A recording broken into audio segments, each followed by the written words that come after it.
जय Hind. GK scanner के इस यूट्यूब चैनल में आपका स्वागत है। दोस्तों, अगर आप छत्तीसगढ़ शिक्षक पात्रता परीक्षा की तैयारी करना चाहते हैं तो यह वीडियो आपके लिए बहुत ही महत्वपूर्ण होने वाला है, क्योंकि आज की इस वीडियो में हम डिस्कस करेंगे सीजी टेट 2016 के हिंदी प्रश्न के बारे में। तो यहाँ पर हम लोग छत्तीसगढ़ शिक्षक पात्रता परीक्षा सॉल्व आउट पेपर की जो सीरीज़ चल रही है उसमें हम लोगों ने पहले क्या 2019 के सारे टॉपिक को कवर कर ली थी।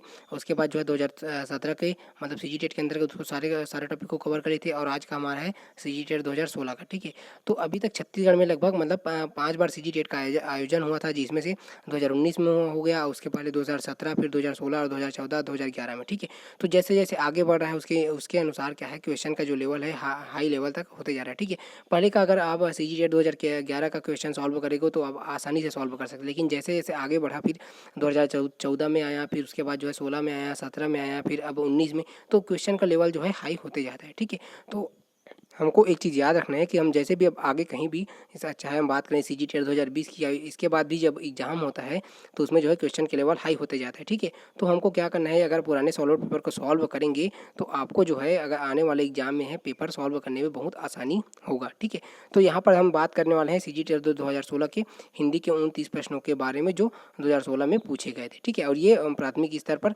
कक्षा 1 से कक्षा 5 तक के लिए है। ठीक है, तो हम स्टार्ट करते हैं। यहाँ पर देखो, क्वेश्चन नंबर सबसे फर्स्ट में क्या दिया है, 31 में, इंसानी भाषा का विकास जो है प्राकृतिक वस्तुओं की स्वाभाविक आवाज़ों को पहचानने से शुरू हुआ। यह जो कथन है, ऑप्शन ए सत्य है, ऑप्शन बी सत्य है, या निरर्थक है, या उपयुक्त में से कोई नहीं। तो इसका जो सही आंसर क्या हो जाएगा, ऑप्शन ए सत्य है। ठीक है, यहाँ पर अगला प्रश्न देखो, बच्चों में जो भाषाई क्षमता विकास के लिए सबसे अधिक महत्वपूर्ण कौशल है?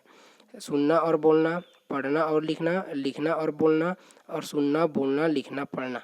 तो इसका जो सही आंसर क्या हो जाएगा, ऑप्शन जो है इसका डी सही उत्तर हो जाएगा। सुनना, बोलना, पढ़ना, लिखना, ये क्या है, बच्चों में जो भाषाई क्षमता के विकास के लिए सबसे अधिक महत्वपूर्ण कौशल है। ठीक है, अगला प्रश्न यहाँ पर देखते हैं। हमारा अगला प्रश्न है, लेखन एक संरचनात्मक प्रक्रिया है, न कि यांत्रिक प्रक्रिया। इस कथन की पुष्टि नीचे दिए गए किस तथ्य से होती है? तो यहाँ पर देखो, लेखन एक प्रकार से अर्थ निर्माण की प्रक्रिया है, लेखन जो है विचारों को व्यक्त करने की प्रक्रिया है, लेखन सीखने की प्रक्रिया जीवन पर्यंत चलती है, और उपयुक्त सभी तथ्य। तो इस कंडीशन में देखो क्या बोला जा रहा है, संरचनात्मक प्रक्रिया बोला जा रहा है ना, तो यहाँ पर संरचनात्मक प्रक्रिया न कि यांत्रिक प्रक्रिया। तो इसमें जो कथन बन रहा है, इसमें क्या करना हमको देखना है। तो सबसे पहले यहाँ पर देखो, इसमें लेखन एक प्रकार से अर्थ निर्माण की प्रक्रिया तो उतना ज़्यादा महत्वपूर्ण नहीं है।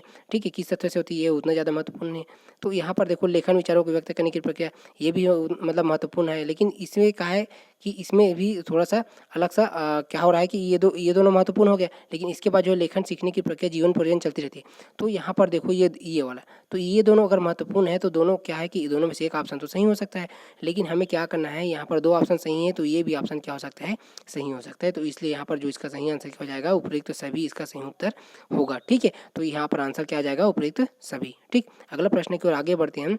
तो देखो, बच्चा जो है भाषा उत्पादन के लिए कौन सी प्रक्रिया पूर्ण करता है? तो ऑप्शन ए में ध्वनि का उत्पादन, ऑप्शन बी जो है ध्वन्यात्मक तैयारी, और ऑप्शन सी जो है शेष वाक्य की रचना, और उपयुक्त सभी। ठीक है, तो यहाँ पर देखो, उत्पादन की कौन सी प्रक्रिया पूर्ण करता है? भाषा उत्पादन, ध्वनि का उत्पादन तो करता है, और इसके बाद जो ध्वन्यात्मक तैयारी भी करता है, शेष वाक्य की रचना भी करता है। तो इस कंडीशन में ये तीनों ऑप्शन जो है सही है, ये वाला भी और ये, उसके बाद जो है ये ऑप्शन डी इसका सही उत्तर होगा। ठीक है, अगला प्रश्न की ओर आगे बढ़ते हैं। हमारा अगला प्रश्न है, तो देखो, मूल्यांकन का सबसे अधिक प्रभावी पक्ष है बच्चों की गलतियों को रेखांकित करना, पास फेल के लिए आधार बनाना, बच्चों को सीखने एवं सिखाने के लिए अवसर तलाश करना, धीमी गति से सीखने वाले बच्चे या होशियार बच्चे का नाम देना। तो इसमें जो प्रभावी पक्ष की बात हो रहा है ना, तो इसमें प्रभावी पक्ष, गलतियों को रेखांकित करना उतना ज़्यादा ये महत्वपूर्ण नहीं है। ठीक है, लेकिन अगर हम बात करें अगले, तो पास फेल के लिए आधार बनाना, तो ये भी नहीं है। तो अब हम यहाँ पर देखते हैं, बच्चों को सीखने एवं सिखाने के लिए अवसर तलाश करना, तो एक इसमें क्या है, एक हिसाब से कि ये सही लग रहा है।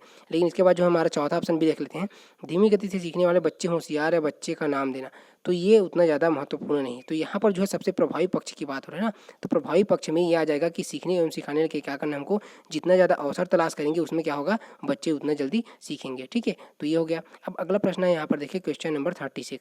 तो यहाँ पर देखो, तालव्य ध्वनि नहीं है, तो इस वाले में देखो ऑप्शन ए में क्या दिया गया है, च दिया है, छ दिया है, झ दिया है, और न दिया है। तो इसका जो सही आंसर क्या हो जाएगा, ऑप्शन डी जो है तालव्य ध्वनि नहीं है। बाकी जो च, छ और झ जो है तालव्य तालु से उच्चारण होने वाले, ठीक है, ध्वनि है। बाकी अगला क्वेश्चन है हमारा क्वेश्चन नंबर 37। बच्चों की भाषा व भाषा की समृद्धता बनाम गलतियों पर आपका तर्क होगा। जिसमें देखो तर्क बोला जाए भाषा, वो भाषा की समृद्धता बनाम, ठीक है। तो गलतियाँ सीखने के लिए एक और नया अवसर प्रदान करता है, ये तो सही है, ठीक है। अब देखो गलतियाँ तो गलतियाँ ही हैं, इसके लिए बच्चों को रोकना चाहिए, ये उतना ज़्यादा महत्वपूर्ण नहीं लग रहा, ठीक है। तो यहाँ पर देखो भाषा की समृद्धता के लिए शब्दकोश और व्याकरण की ज्ञान पर विशेष ध्यान देने, तो व्याकरण अगर पर ध्यान देंगे तो बच्चे सीखने में कठिनाई होगी, ये उतना ज़्यादा भी महत्वपूर्ण नहीं है। तो यहाँ पर देखो बच्चों की गलतियों पर ध्यान न देना भाषाई दृष्टि से कमजोर करना है, ठीक है। तो यहाँ पर देखो ये तीनों ऑप्शन, ये तो ऐसे नहीं कर रहा है। तो यहाँ पर जब भी हम ऐसे क्वेश्चन को सॉल्व करते हैं, मतलब कॉन्सेप्ट वाला, तो इस कंडीशन में हमेशा क्या है, दो ऑप्शन निकलता है, ठीक है। और दो ऑप्शन जो है ऑलरेडी पता चल जाता है कि वो नहीं है। तो यहाँ पर देखो इनमें से दो ऑप्शन कौन कौन सा निकल रहा है, ये ऑप्शन निकल गया, ठीक है। अब उसके बाद जो ये उसके बाद सेकंड ऑप्शन इसमें क्या निकल जा रहा है यहाँ पर, ये दो। तो यहाँ पर जो है सबसे ज़्यादा सटीक आंसर क्या है, ऑप्शन ए इसका सही उत्तर है, गलतियाँ सीखने के लिए एक और नया अवसर प्रदान करना। मतलब जब भी ऐसे क्वेश्चन आएगा तो आपको क्या करना है, एकदम से 2 बार 3 बार अच्छे से पढ़ना है, फिर वो क्वेश्चन आपको मतलब कि कभी गलत नहीं होगा। फिर आपका जो बाल विकास में आप एकदम इजी के साथ 25+ स्कोर कर सकते हो, ठीक है। तो ये हो गया ऑप्शन ए, गलतियाँ सीखने के लिए एक और नया अवसर प्रदान करता है, ठीक। अगला प्रश्न यहाँ पर देखते हैं। तो देखो मूल्यांकन का प्रयोजन नहीं है, तो यहाँ पर देखो ऑप्शन ए में उपचारात्मक शिक्षण करना, उसके बाद जो बच्चों को मूल्यांकन के डर के लिए प्रेरित करना, उसके बाद जो है अधिगम की कठिनाइयों को पहचानना और सीखने की प्रक्रिया का अभिन्न अंग बनाना। तो मूल्यांकन को जो प्रयोजन की बात हो रही है ना, तो उपचारात्मक शिक्षण ये तो ठीक है, ठीक है। उसके बाद देखो मूल्यांकन के डर से अध्ययन के लिए प्रेरित करना, तो अध्ययन के डर के लिए प्रेरित करना ये भी है। उसके बाद जो अधिगम की कठिनाइयों को पहचानना उतना ज़्यादा महत्वपूर्ण नहीं। यहाँ पर जो इसका सही सटीक आंसर क्या लग रहा है, ऑप्शन बी, जो मूल्यांकन के डर से क्या करना है, अध्ययन के लिए क्या करना है, उसको प्रेरित करना है, ठीक है। अगला प्रश्न देखते हैं। तो हमारा अगला प्रश्न है क्वेश्चन नंबर 39। आकलन करने के 4 मूलभूत तरीकों में क्या सम्मिलित नहीं है, परिप्रेक्ष्य आकलन, व्यक्तिगत आकलन या सामूहिक आकलन या स्व आकलन। तो यहाँ पर इसका जो सही आंसर क्या हो जाएगा, 39 का ऑप्शन ए परिप्रेक्ष्य आकलन होगा, ठीक है। ये हो गया। अब इसके बाद जो है हिंदी भाषा का मानकीकरण करने वाली संस्था को किस नाम से जाना जाता है। ऑप्शन ए जो हिंदी भाषा अध्ययनशाला, ऑप्शन बी जो है केंद्रीय हिंदी निदेशालय, ऑप्शन सी जो है हिंदी भाषा प्रवर्तक संस्थान और ऑप्शन डी जो है केंद्रीय हिंदी विकास संस्थान। तो इसका जो सही आंसर क्या हो जाएगा, ऑप्शन बी केंद्रीय हिंदी निर्देशालय, ठीक है। अगला प्रश्न यहाँ पर देखते हैं, हमारा अगला प्रश्न है इसमें। तो देखो इनमें से कौन सा कथन जो है उपयुक्त सही नहीं है। भाषा प्रतीकों का ढांचा है, भाषा मानव की जन्मजात संपत्ति है, संस्कृति की तरह भाषा भी विद्यमान है, या भाषाई जो संप्रेषण से जानकारी देते हैं। तो यहाँ पर देखो क्या बोला जा रहा है, उपयुक्त कथन सही नहीं है बोला जा रहा है ना, सही नहीं बोला जा रहा है। तो हमको यही ध्यान देना है कि सही है या नहीं है करके, तो एग्जाम में ये कंफ्यूज करने के लिए आपको दिया जाता है। तो यहाँ पर देखो भाषा प्रतीकों का ढांचा ये तो सही है, ठीक है। उसके बाद जो संस्कृति की ये भाषा मानव की जन्मजात संपत्ति, ये उतना ज़्यादा महत्वपूर्ण नहीं है, ठीक है।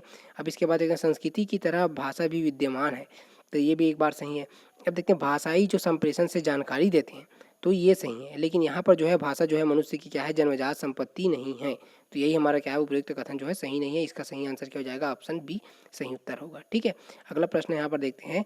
तो देखो पढ़ने का सही अर्थ नहीं है, तो लिखे हुए से अर्थ गढ़ना या पढ़ना है, ठीक है। ये देखो उसके बाद जो है पढ़ने का अर्थ जो है धारणाओं को गढ़ना और अपनी स्मृति में रखना। उसके बाद जो पढ़ने का मतलब वर्णमाला की पहचान शब्द तथा वाक्य को बोलकर पढ़ना ही है। पढ़ना जो है शब्दों और वाक्यों के अर्थ ग्रहण करने के साथ अनुमान लगाने का कौशल है।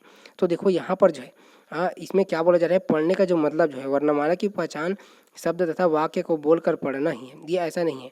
क्योंकि यहाँ पर देखो पढ़ने का जो अर्थ नहीं है ये वाला है, बाकी जो है कि लिखे हुए अर्थ पढ़ने के मतलब क्या है कि हमको पढ़ने के साथ साथ क्या है उसका अर्थ भी समझ आना चाहिए, और जो उसमें धारणा छुपा है अपनी स्मृति में रखना है उसको भी। और उसके बाद जो है पढ़ना शब्दों और वाक्यों के अर्थ ग्रहण करने के साथ क्या है हमको अनुमान लगाने भी आना चाहिए। मतलब ये तीनों कौशल जो है आपके में होना चाहिए, तभी क्या है पढ़ने का जो सही अर्थ है वो आपके लिए ही होगा, ठीक है। तो यहाँ पर जो क्या है अर्थ नहीं है बोला जा रहा है ना, तो इसका जो सही आंसर क्या हो जाएगा, ऑप्शन सी सही उत्तर होगा, ठीक है। अगला प्रश्न इसमें देखते हैं। श्रीमान शब्द का उदाहरण, श्रीमान शब्द जो है उदाहरण है किसका, ऑप्शन ए संज्ञा का, सर्वनाम का, विशेषण का या क्रिया का।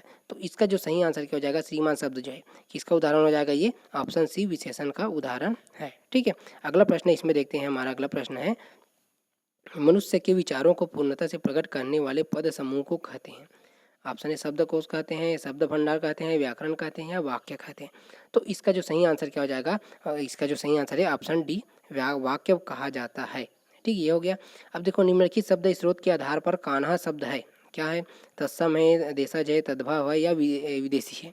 तो इसका जो सही आंसर क्या हो जाएगा, ऑप्शन सी तद्भव शब्द है। कान्हा जो क्या है, तद्भव शब्द है, ठीक है। अगला प्रश्न इसमें देखते हैं। हमारा अगला प्रश्न यहाँ पर, तो इसमें अभिषेक का संधि विच्छेद होगा। तो अभिषेक का संधि विच्छेद होगा, तो इसके लिए देखो क्या होगा कि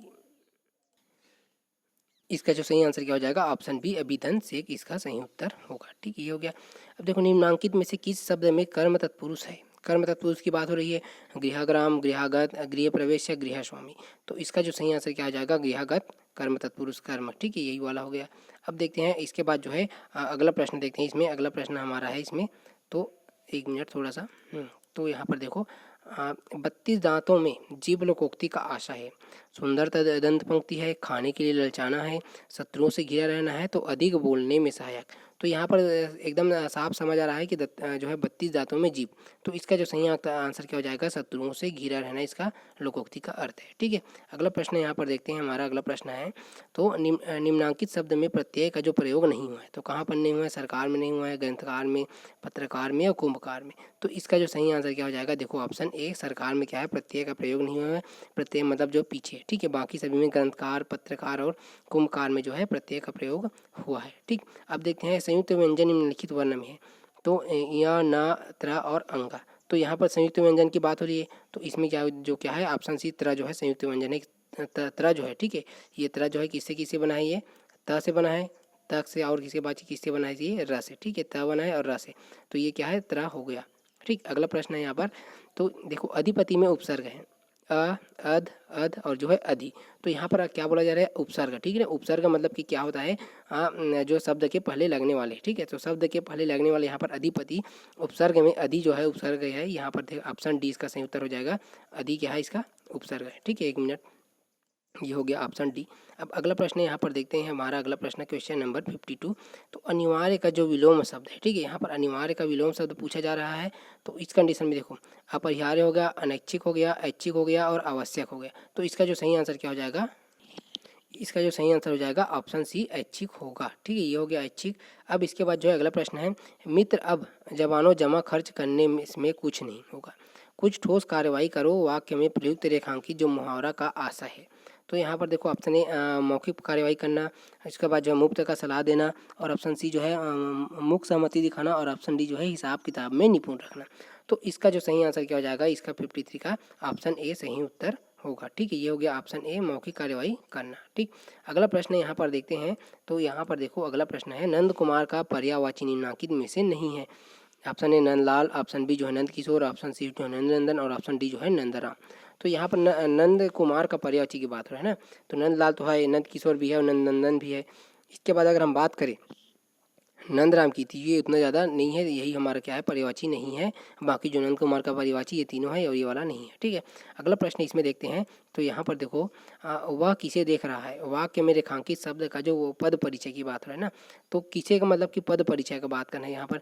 तो ऑप्शन ए में देखो प्रश्नवाचक सर्वनाम, उभयलिंग या एक वचन कर्मकारक। ऑप्शन बी में अनिश्चयवाचक सर्वनाम, उभयलिंगी, एक वचन कर्मकारक। तो ये अनिश्चयवाचक सर्वनाम तो नहीं है, प्रश्नवाचक सर्वनाम और पुल्लिंग एक वचन कर्मकारक। तो ये प्रश्नवाचक सर्वनाम थोड़ा सटीक बैठ रहा है देखो। उसके बाद जब प्रश्नवाचक सर्वनाम स्त्रीलिंग एक वचन कर्मकारक, तो ये उतना ज़्यादा महत्वपूर्ण नहीं है। तो यहाँ पर जो इसका सही आंसर क्या हो जाएगा ऑप्शन ए, जो प्रश्नवाचक सर्वनाम है और क्या है उभयलिंगी है, एक वचन है और कर्मकारक है। ठीक है, अगला प्रश्न इसमें देखते हैं। तो क्वेश्चन नंबर 56, दान शब्द में किस प्रकार की संज्ञा मानी जाएगी। तो दान में देखो ऑप्शन में गुणवाचक दिया है, भाववाचक दिया है, जातिवाचक दिया है और व्यक्तिवाचक दिया है। तो इसका जो सही आंसर क्या हो जाएगा ऑप्शन बी जो है भाववाचक संज्ञा है। दान शब्द में किस प्रकार की संज्ञा, ये दान में भाववाचक संज्ञा। ठीक है, अगला प्रश्न यहाँ पर देखते हैं। तो अगला प्रश्न है, हमेशा बहुवचन में प्रयुक्त होने वाला शब्द है, सामग्री, अमीर, नारी या शिला। तो इसका जो सही आंसर क्या हो जाएगा ऑप्शन ए, सामग्री जो है हमेशा बहुवचन में क्या होता है प्रयोग होता है, ये ऑप्शन ए। ठीक है, अगला प्रश्न यहाँ पर देखो। तो देखो तुमने इतना अच्छा काम किया और मुझे खबर ही न दी। यह जो वाक्य है कैसा वाक्य है, विस्मयादि बोधक है, इच्छा बोधक है, संकेतार्थक या विधानार्थक है। तो इसका जो सही आंसर क्या हो जाएगा, ये ऑप्शन ए क्या है विस्मयादि बोधक वाक्य है। ठीक है, अब अगला प्रश्न यहाँ पर देखते हैं। हमारा अगला प्रश्न है तो क्वेश्चन नंबर 59, पूर्वोक्त अपठित गद्यांश के आधार पर बताइए कि हिंदी लेखन में कौन सी विशेष घटना घट रही है। तो यहाँ पर क्या करना है, वो अपठित गद्यांश के आधार पर हमको क्या करना है, ज्ञात करना है। इसका जो अपठित गद्यांश है वो यहाँ पर देख ले। तो यहाँ पर हमें क्या करना है, जो अपठित गद्यांश, ठीक है, तो उसको पढ़ना है। तो ये देखो आप अपठित गद्यांश क्या दिया गया है, आज हिंदी में आधुनिकतम विषयों पर लेख लिखे जा रहे हैं। बेशक उनमें भाषा के स्तर पर मिश्रण है, पर यह नहीं कहा जा सकता है कि उन लेखों की भाषा हिंदी नहीं है। यह हिंदी का आधुनिक रूप है और आधुनिक युग की आवश्यकताओं और मांगों को पूर्ण करने की दिशा में अग्रसर होता आधुनिकीकृत रूप आधुनिकीकरण का परिणाम है। ठीक है, तो इस क्या करना है हमको, पठित गद्यांश को पढ़ने के बाद क्वेश्चन नंबर 59 और 60 को हमको सॉल्व करना है। तो एक बार इसे और पढ़ लेते हैं। जब भी पठित गद्यांश आता है तो उसको हमेशा 2 बार 3 बार पढ़ना है। ठीक है, तो देखो आज हिंदी में आधुनिकतम विषयों पर लेख लिखे जा रहे हैं। बेशक उनमें भाषा के स्तर पर मिश्रण है। यह नहीं कहा जा सकता कि उन लेखों की भाषा हिंदी नहीं है, यह हिंदी का आधुनिक रूप है। आधुनिक युग की आवश्यकताओं और मांगों को पूर्ण करने की दिशा में अग्रसर होता आधुनिकीकृत रूप आधुनिकीकरण का परिणाम है। तो अब इसको पढ़ने के बाद देखो यहाँ पर जो क्वेश्चन बन रहा है, क्या बन रहा है कि अपठित गद्यांश के आधार पर क्या करना है हमको, हिंदी लेखन में जो कौन सी विशेष घटना घट रही है। तो उसमें देखो क्या बोल रहा है, नए पुराने विषयों पर लेख लिखे जा रहे हैं। कैसे भी विषयों पर लेख लिखे जा रहे हैं, पुराने विषयों को नए ढंग से लिखे जा रहे हैं, आधुनिकतम विषयों पर लेख लिखे जा रहे हैं। ठीक है, तो इसका देखो इसमें उस वाले अगर क्या करें, अपठित गद्यांश को पढ़ने के बाद जो है सार निकल आ रहा है, तो उसमें क्या हो जाएगा, आधुनिकतम विषयों पर लेख लिखे जा रहा है। मतलब उसमें जो है आधुनिक हिंदी के बारे में बात किया जा रहा है। ठीक है, तो नए पुराने विषय उतना ज़्यादा महत्वपूर्ण नहीं, ये भी कैसे भी लेख विषयों पर ये उतना ज़्यादा महत्वपूर्ण नहीं, लेकिन जो सटीक है क्या कि आधुनिक हिंदी के बारे में यहाँ पर लेख लिखे जा रहा है। ठीक है, तो अब इसके बाद जो है क्वेश्चन नंबर 60 बनता है, मतलब उसको पढ़ने के बाद जो है क्वेश्चन नंबर 60 बनता है। ठीक है, ये तो 59 का हो गया, तो इसको ऐसे बना लिए। तो ठीक है, अब हम क्या करते हैं क्वेश्चन नंबर 60। तो वो क्वेश्चन नंबर 60 में देखो क्या दिया गया है, उक्त अपठित गद्यांश का जो उपयुक्त शीर्षक दीजिए। तो वहाँ पर जो उसका शीर्षक क्या हो जाएगा, देखो यहाँ पर आधुनिक आज जो हिंदी में आधुनिक विषयों पर लेख लिखे जा रहे हैं, बेशक उनमें भाषा के स्तर मिश्रण यहाँ कहा नहीं जा सकता। तो उन लेखकों की भाषा हिंदी नहीं है, यह हिंदी का आधुनिक रूप है। देखो यहाँ पर बोला जा रहा है आधुनिक रूप। ठीक है, तो ये हो गया आधुनिक रूप। तो उसमें जो है आधुनिक युग की आवश्यकताओं और मांगों को पूर्ण करने की दिशा में अग्रसर होता है। तो आधुनिकीकृत रूप आधुनिकीकरण का परिणाम, तो यहाँ पर जो है आधुनिक शब्द बार बार आ रहा है। तो देखो इसमें बोला जा रहा है कि उक्त जो अपठित गद्यांश का उपयुक्त शीर्षक दीजिए। तो इसका जो सही आंसर क्या हो जाएगा, ऑप्शन जो है ए आधुनिक हिंदी, और क्या है कि आधुनिक, ये ऑप्शन है आधुनिक हिंदी हो जाएगा। ठीक है फ्रेंड, तो ऐसे क्वेश्चन को क्या करना है, 2 बार 3 बार पढ़ना है, फिर ये एक भी इसके जो प्रश्न बनते हैं वो कभी गलत नहीं होगा। ठीक है फ्रेंड, तो आज की वीडियो में बस इतना ही। मिलते हैं नए वीडियो में, तब तक के लिए जय हिंद, नमस्कार।